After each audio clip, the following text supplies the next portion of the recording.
Hi everyone, I hope everyone had a really good Easter and everyone is keeping well at home. Again, I was really impressed with how everyone did last week with their typography, so first of all, let's have a look at some of the work that people submitted.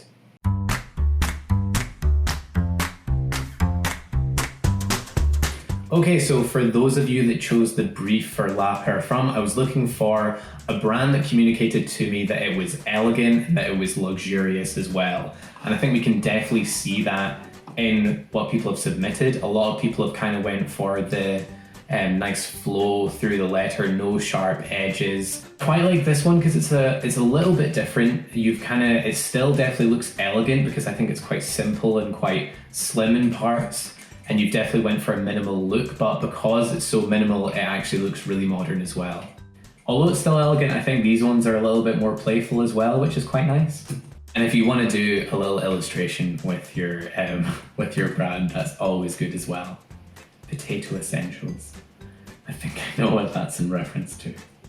And then for Doggo's Big Adventure, we were looking for a piece of typography that communicated that it was playful and cute. Now, a lot of people have went for big, bold fonts, and if you look for any kids' movie poster, that's probably how they did the font for the movie, so good job with that. And we've also got lots of nice, bright, vivid colours. I like how you thought outside the box with this one and used a splatter technique to kind of show how playful it is.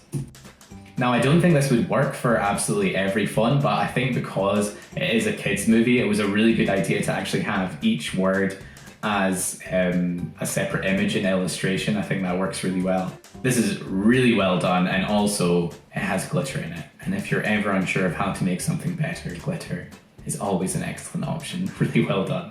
And then for Pineapple, we were looking for a piece of typography that was modern and minimal. And again, I think everyone's done a really good job in making it look modern and having it look unique, but then also keeping it as simple as possible. And why I think both of these are so effective is, although it could have been just completely plain with the style of font you went for, both of them have just like little small accents that just make them that little bit more interesting and stand out. And for Afraid of the Dark, we were looking for a piece of typography that communicated that it was creepy and that it was intimidating. I think a lot of these automatically look intimidating because you've got sharp edges, and I like how they're not all necessarily on the same line, how you have it kind of all over the place, so it looks a little bit more unhinged, a little bit unpredictable.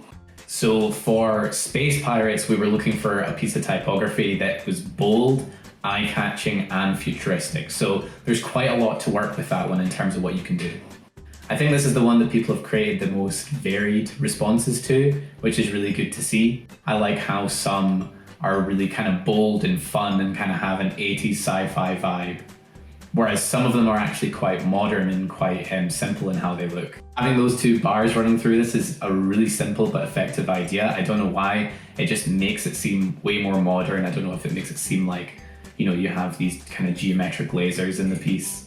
A couple of people as well have used a highlighter, which a really smart idea to make it seem like it's glowing, makes it seem very alien-like. And I love these kind of 80s glam rock style. It reminds me of Guardians of the Galaxy or Flash Gordon or any of those movies. And some people just decided to do their own brief, which has been really cool as well to see what you guys come up with. So I like with this one because obviously it has dragon in the title, that you can tell it kind of looks like flames. That is an excellent movie and a really good interpretation of how to take that character and make it into an interesting logo. And also, it's been really nice seeing some of the artwork you guys have been doing at home, so please continue to send me any of those.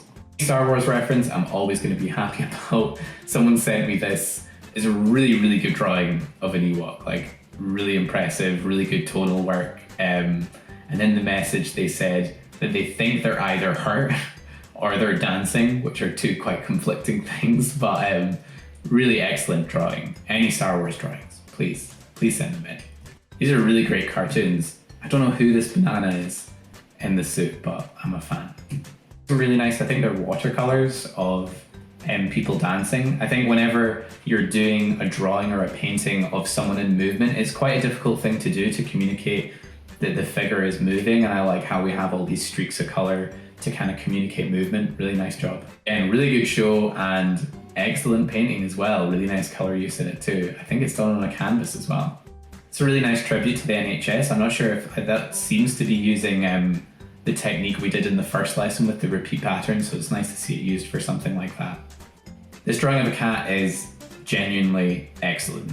Really nice tonal work. It's actually quite simple, but it still looks 3D at the same time. Really nice job. And this drawing is incredibly good at showing you a sense of perspective. I'm guessing this person is really good at graphics. So thanks everyone, just remember to continue submitting your work and I'll try to get around as many as I can. I'm sure everyone has seen a lot of landscape art, whether that's in your home or in a gallery, and they tend to be in prints or paintings. Now, I know not everyone has access to paint, so the task today is actually going to be focused on being as creative as possible with the materials you have in your house. Being an artist isn't just about being skilled at drawing and painting, but it's also about problem solving and thinking what's the most suitable material for the task that I'm doing. So today we are learning to develop our understanding of landscape art and develop our skills in picking suitable art materials. You will be successful if you can. Pick a view around your home that you think is interesting. Split your image of that view into separate layers. And lastly, use materials and techniques that you think are suited to your image. Now, I'm keeping this success criteria particularly vague because I want you to be as creative as possible in how you approach this task. Think of today as not necessarily just about creating the most realistic piece of art possible. Instead, think of it as an exercise in problem solving and creativity. Landscape art is the depiction of landscapes in art. Natural scenery such as mountains, valleys, trees, rivers, forests. Sky is almost always included in the view, and weather is often an element of the composition. And there is also urban landscape, which would be areas like cities with man-made landscapes. Landscapes that are more traditional tend to be extremely realistic, almost like looking at a photograph. And some are more abstract, where the artist is trying to communicate the feeling of the landscape without copying it exactly. Maybe one of the most famous examples of this that everyone will know is Starry Night. Now, objectively, this is not the most realistic painting. This isn't how we necessarily see the sky at night. It's lively, it's colourful, it has swirls and movement to it, almost as if it is an ocean. It stands out from the dark town below. And by looking at this, we get a sense of how Van Gogh felt when he looked at the sky at night, that he was mesmerised and fascinated by it and found it more interesting than the city that was below him. So you can see, because Van Gogh has chosen to manipulate the landscape in his painting, we actually get a greater sense about how he felt in that moment. Looking at more modern artist landscapes, they vary drastically in how they portray landscapes, but they all tell you something about the artist's viewpoint. This artist, Etel Adnan, creates these small, cheerful, small-scale landscapes. Now, looking at these, they are incredibly simple. Each element of the landscape is reduced to just a simple colour. And yet you can still look at it and feel joy from the simplicity of how it looks. And this artist, Pat de Groot, has chosen a really simple composition for this painting. All it is the sea and the sky, with the sky taking up most of the image. Again, because of how simple it is, you really get a sense of isolation when you're looking out to sea. This painting is very different from the last two because Andreas Eriksson has chosen to make his landscape look really rough and jagged.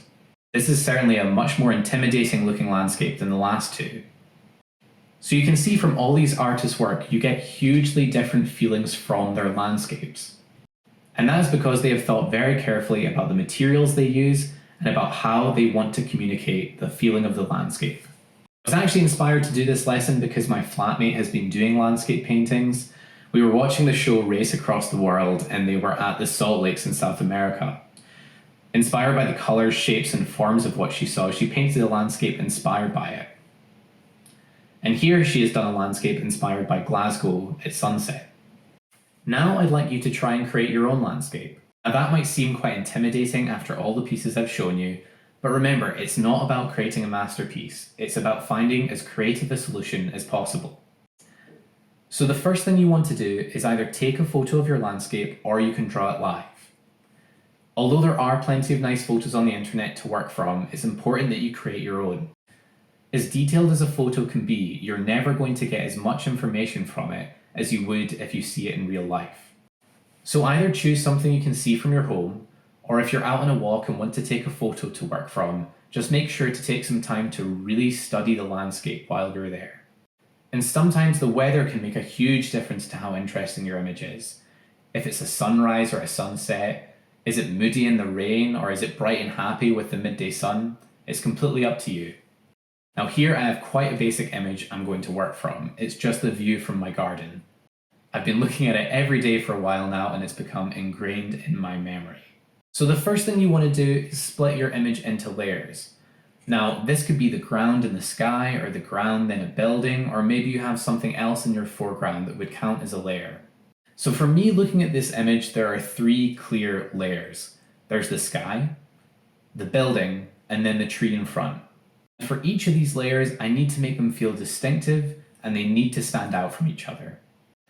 Now I could just do this with pencil or paint and make them brighter or maybe a different color, but I want to be more creative than that. The first thing I'm going to do is I'm actually going to draw out the silhouette of my building and cut it out. And you can see I've just lightly sketched out in pencil some of the key details in the building. I don't need to put in every brick, just maybe some of the windows and some of the key lines and shapes.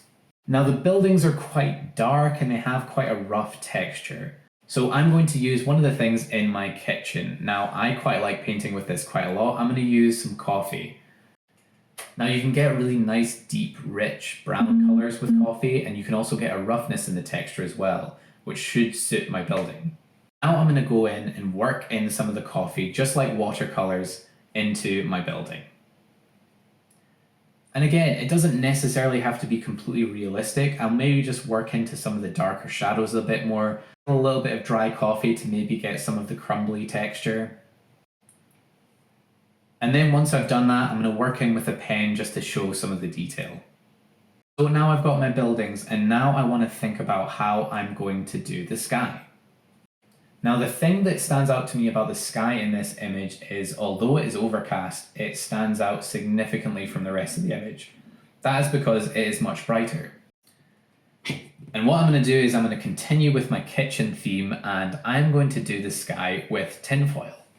So what I've done is I've just stuck some tinfoil to a sheet of A4 paper, and then I'm going to cut around the edges. Because the tinfoil is so reflective, I think that communicates exactly how the sky is without having to add any other details. And lastly, I'm just going to use my pen to add in the silhouettes of the trees in the front of the image. And here we have my really simple landscape using tinfoil, pens, and coffee. You could use some of these materials yourself. By all means, if it suits your image, then try them out. Here are some other examples that I've made as well. This one is of the People's Palace in Glasgow Green. All I've done is cut out different colours of paper and then worked in with a pen, and then afterwards, to bring out some of the highlights, I used a white pencil as well. And this one is of a boat in the sunset, and I used ripped up tissue paper with PVA glue. What would really impress me in this task is if you can use a material that I wouldn't have even thought of. You could use tea bags, you could use tissue paper, newspaper. You could even use some nature. You could use blossoms or flowers or leaves from outside to create your image. So I hope everyone has some fun doing this task, and just remember to submit it on Show My Homework. I know some people have been having trouble in submitting their work, so in the homework task I will also attach my email so you can send it to that as well. If you do send it to my email instead of submitting it on Show My Homework, I still need you to tick off that it has been submitted. And please guys, do continue to send me any artwork you do at home. It's been really fun seeing what everyone produces and seeing how creative everyone is at home. Thanks very much everyone, and I hope everyone is keeping safe as always.